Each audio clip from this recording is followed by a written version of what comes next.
পিকনিকে যাচ্ছি বলে কথা, নাচতে নাচতে অর্ধেক রাস্তা আর টায়ার্ড হয়ে ঘুমাতে ঘুমাতে অর্ধেক রাস্তা, এভাবে চলে আসলাম কুয়াকাটাতে। এবার আমরা সবাই মিলে আসছি, প্রচুর এনজয় করব। কুয়াকাটা কিছুদিন আগে আমরা ঘুরে আসছিলাম, আমি আর আমার হাজবেন্ড গেছিলাম, বাট এইবার আমরা অনেকজন মিলে যাচ্ছি। সবাই রাজশাহী থেকে আসতেছে আর আমরা এখান থেকে জয়েন করব। পুরো একটা বাস রিজার্ভ করা, মানে পুরা পিকনিকের বাস, 12 ঘন্টা জার্নি আমাদের। একদম নাচতে নাচতে মজা করতে করতে যাব।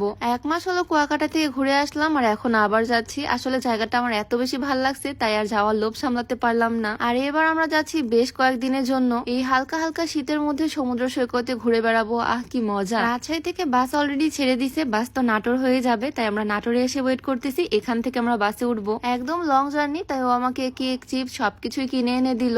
আমার তো এতগুলো ব্যাগ বস্তা জ্যাকেটের সাথে এটা আবার টানতে হবে। যাই হোক, কিছুক্ষণের মধ্যে আমাদের বাস চলে আসলো এই বিশাল বিশাল লাগেজ গুলো দিয়ে। এখন আমরা উঠতেছি বাসে, বিসমিল্লাহ বলে উঠে পড়লাম। এখন সেফলি পৌঁছাতে পারলেই হয়। বাসের মধ্যে তো আমরা সবাই মিলে প্রচুর এনজয় করব, কারণ এবার পুরো বাসটাই আমাদের। আমরা সবাই মিলে এনজয় করতে করতে চিল করতে করতে চলে যাব কুয়াকাটাতে। আচ্ছা, এখানে কাকে কাকে তোমরা চিনো বলো তো? আমি তো ভাবতেছি আমরা দেরি করে উঠে ভুলই করে ফেললাম, কারণ আমরা ওঠার আগেই সবাই মিলে প্রচুর পরিমাণে ভিডিও বানাইছে, মজা করছে, আমরা মিস করে গেলাম। যাই হোক, ব্যাপার না, পুরা রাস্তা তো এখনো বাকি। এইদিকে এরা দুজন যে কি শুরু করছে, কি ডান্স দিচ্ছে, এরা মনে হয় নিজেরাও জানে না। তো এদিকে নাচতে নাচতে চিল করতে করতে আমরা চলে আসলাম পাবনা ঈশ্বরদীতে। এখানে ব্রেক দেওয়া হলো 30 মিনিটের জন্য। রাত্রেবেলা আর কোথাও থামা হবে না, এখান থেকে রাতে ডিনারটা করতে হবে। বাট এখানে এখন ভারী কিছু খেতে আমার একদমই ইচ্ছা করতেছে না। এত লং জার্নি, এখনো প্রায় 10 ঘন্টা বাস জার্নি করতে হবে, তাই ভাবলাম এখন আর কিছু না খাই। আর ভিডিওর মাঝখানে একটু বলে রাখতে চাই, তোমরা যারা লম্বা হতে চাও, উচ্চতা বাড়াতে চাও, তোমরা চাইলে এই কম্বোটা ট্রাই করতে পারো। এখানে থাকছে হাই গ্রোথ প্লাস সাপ্লিমেন্ট আর হাই ডেভেলপমেন্ট সাপ্লিমেন্ট। এই দুইটা প্রোডাক্টের কম্বো উচ্চতা বাড়াতে হেল্প করবে। এটা বিএসটি কর্তৃক অনুমোদিত হয়, কোন রকমের সাইড এফেক্ট নাই। এটা কোনো ওষুধ না, এটা একটা খাবার, হরলিক্স কমপ্ল্যানের মতোই। এইটা মূলত দেহের হাড়ের বৃদ্ধির মাধ্যমে উচ্চতা বৃদ্ধি করে, হাড়ের শক্তি বৃদ্ধি করে। ছেলে মেয়ে যে কেউ খেতে পারবে। তো এই কম্বোটা তোমরা পেয়ে যাচ্ছ শেখ অ্যাভিনিউ ফেসবুক পেজ থেকে। তাদের পেজটা আমার ডেসক্রিপশনে মেনশন করে দেওয়া থাকবে, চাইলে ভিজিট করে আসতে পারো। তো ভাত তরকারি কিছুই তো খাওয়া হলো না রাতে আর, তাই ভাবলাম একটু কেক ড্রিঙ্কস যা যা নেওয়ার সেগুলোই নিয়ে নি, বাসের মধ্যে খাওয়া যাবে। আমাদের বাসটা তো দেখতে খুব সুন্দর, বাট উঠতে গেলে এই এক কাহিনী, একদম বসে উঠতে হচ্ছে। বাট উঠেও আর কি লাভ, বাসের ব্যাটারি নাকি বসে গেছে, সেজন্য সবাই মিলে ধাক্কা ঠেলা দিয়ে কোন রকমের বাসটাকে চালু করলো। এদিকে বাসে ওঠার পর আবারও সবার উড়াধুরা হেভি ডান্স। প্রায় মাঝরাত পর্যন্ত সবাই মিলে বাসের মধ্যে এরকম উড়াধুরা মজা চলছে। বাট তারপরে হঠাৎই বাসে আবারও প্রবলেম, বাসের লাইট জ্বলতেছিল না। অনেকটা সময় নিয়ে রোডের মধ্যে বাস রিপেয়ার করা হলো, আর তারপর দিছি এক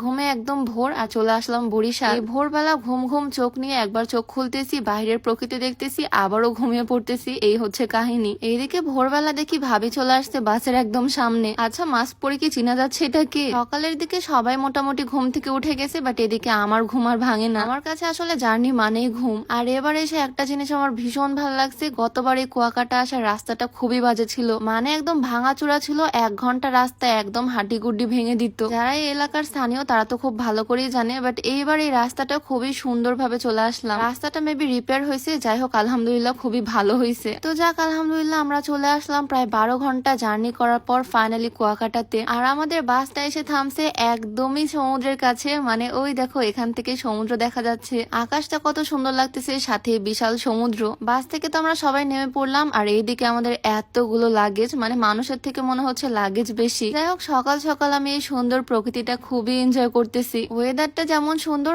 আকাশও সুন্দর, আকাশের মধ্যে মেঘগুলো একদম ভেসে ভেসে বেড়াচ্ছে। যাই হোক, অনেকটা যেহেতু জার্নি করে আসছি, আগে আমরা এখন হোটেলে যাব। সবাই মিলে ভ্যানে করে এখন যাচ্ছি হোটেলে, আর ওর জায়গা হয়নি ভ্যানে, তাই ও ড্রাইভারের পাশে দাঁড়িয়ে দাঁড়িয়ে যাচ্ছে। তো ফাইনালি আমরা হোটেল পর্যন্ত পৌঁছে গেলাম। এখন একটা ঘুম দিব, রেস্ট করব। বাইরে দাঁড়িয়ে ওয়েট করতেছি রুমগুলো রেডি হওয়ার। আর হ্যাঁ, তোমাদেরকে একটু বলে রাখি, আজকে আমি যে সুন্দর গাউনটা পরে আসছি, এই লং জার্নি করলাম যে গাউনটা পরে, এটা আমি নিয়েছি সূচনাস ওয়্যারহাউস ফেসবুক পেজ থেকে। ব্ল্যাক এর মধ্যে পিঙ্ক কম্বিনেশনটা কিন্তু দারুণ কিউট। আর তাদের পেজের গাউনগুলো সবসময় স্টুডেন্ট বাজেটের হয় আর কমফোর্টেবল হয়, রেগুলার ইউজ বা জার্নি সবকিছুর জন্যই বেস্ট। হিজাবগুলো একদম লং, ফুল কভারেজ করে পরা যায়। তো এই সুন্দর গাউনটা সূচনাস ওয়্যারহাউস ফেসবুক পেজ থেকে তোমরা পেয়ে যাবা। তাদের পেজটা আমি ডেসক্রিপশনে মেনশন করে দিয়ে রাখবো, চাইলে ভিজিট করে আসতে পারো। তো বেশ কিছুক্ষণ এখানে ওয়েট করার পর ফাইনালি আমরা আমাদের রুমটা পেলাম। ভাবতেছিলাম শরীরটা অনেক টায়ার্ড, এখন একটু ঘুম দিব, রুমে এসে একটু রেস্ট করব। বাট পেটের যে অবস্থা, প্রচুর পরিমাণে ক্ষুধা লাগছে, গতকাল রাতেও কিছু খাওয়া হয়নি, তাই সবাই মিলে যাচ্ছি এখন খাওয়া দাওয়া করতে। হোটেল থেকে